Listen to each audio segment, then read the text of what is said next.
Hi guys! For today's video ay samahan niyo akong isurprise ang Kuya Cypher namin. Panoorin niyo lang pala ako guys. Ngayong araw nga ang birthday ng Kuya Cypher namin kaso nga lang may pasok siya. So time check, 3:12 AM pa lang yan. Maaga nga akong bumangon yan para ma-prepare ko yung surprise ko sa kanya. Noong nakaraang araw pa nga dumating yung parcel na yan. Maaga namang binigay ng papa niya yung pambili ng birthday gift niya kaya nabili ko agad. At eto nga talaga ang hiling niya sa papa niya nung mga nakaraang buwan pa nga. Pero syempre may condition pa din at dapat ma-maintain niya yung grades niya. So ayan, meron siyang kasamang ale. Orange app ko nga pala ito na checkout guys at hinanap ko talaga yung shop na preferred. Meron silang 133.6k followers na merong 4.80 star ratings. 5k sold na rin niyang acoustic electric guitar nila. Kawes Store, hindi ko sure kung tama yung pag-pronounce ko ng shop nila. Kawes din yung pangalan ng brand nila. Okay naman, buong-buo naman yung gitara, walang gas-gas, safe na safe yung parcel. Sa totoo lang, wala akong alam sa gitara, nag-base lang talaga ako sa rating sa shop nila. Lahat nga nang nabasa ko ay good reviews tapos puro 5 star. Baka naghahanap din kayo ng affordable na gitara pero maganda. Ilalagay ko na lang yung link sa comment section. Meron na din pala siyang free na guitar bag. Ayan, may pocket siya. May wire din na kasama. Para sa speaker ata yan. Marami din siyang freebies. May mga strings tapos yung belt ng gitara. Tapos meron din siyang dalawang free na kapo. Free case ng pick at saka 3 pirasong pick din. White, dark blue at saka light blue. At ayan naman yung isang free na kapo. So, bali dalawa. Mahal din yan isa ha. 99 pesos din pag separate checkout mo. Sa lamesa ko lang naman siya isa setup para makita niya mamaya paggising niya. Alam naman ng Kuya Cypher namin na bibilhan namin siya ng gitara pero hindi pa niya expect ngayon kasi akala niya hihintayin pa namin yung result ng kanyang second grading. Pero dahil birthday niya naman at okay naman yung grades niya ng first grading, pinagbigyan na namin. Ayan, nag-checkout nga din pala ako ng balloon set with stand tapos may LED light yan. Sobrang natuwa nga ako dyan kasi 50 plus lang pero napakaganda niya pagkatapos buuin. Yung pinaka-base stand niya ay makapal tapos medyo mabigat, acrylic. Pag nag-checkout kayo nito, kayo mismo magbubuo pero sobrang dali lang naman. Nilagay ko nga muna isa-isa yung straw dun sa butas. Bahala nga pala kayo dyan kung anong gusto nyong design. Dahil nga ayaw gumana ng bomba ng bola ni Cypher, hinipan ko na lang. Diyos mio. May mga kasama na rin extender yan kaya pwede nyong habaan yung straw or pwede nyo ding iksian. Ayan, nung nilagay ko yung color yellow na balloon, hindi ako nagandahan kaya tinanggal ko siya. White, gray, black na lang yung nilagay ko. Oh, di ba ang cute? Sobrang ganda niya. Akalain nyo bang nasa 50 plus lang yan? Nilagay ko nga lang din siya sa lamesa at dagdag display lang. Ang bongga talaga niya. Sobrang nagandahan ako. So ayan, ready na. Halos nagahul pa ako sa oras. May nabili nga akong special ensaymada sa Save More kahapon kaya yan na lang yung breakfast niya. Pinagtimpla ko na nga rin siya ng kape. Syempre, birthday niya, pagsilbihan muna natin.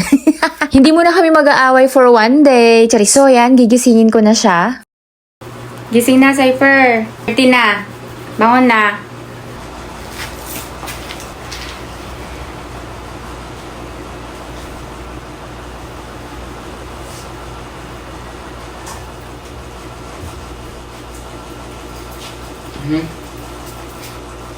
Happy birthday. Thank you. Kaya siya may ano? Sino? Sino? Saan? Happy birthday! Ingatan mo yan ha? Oh, may free na yan. Hinahanggal mo sa ka na.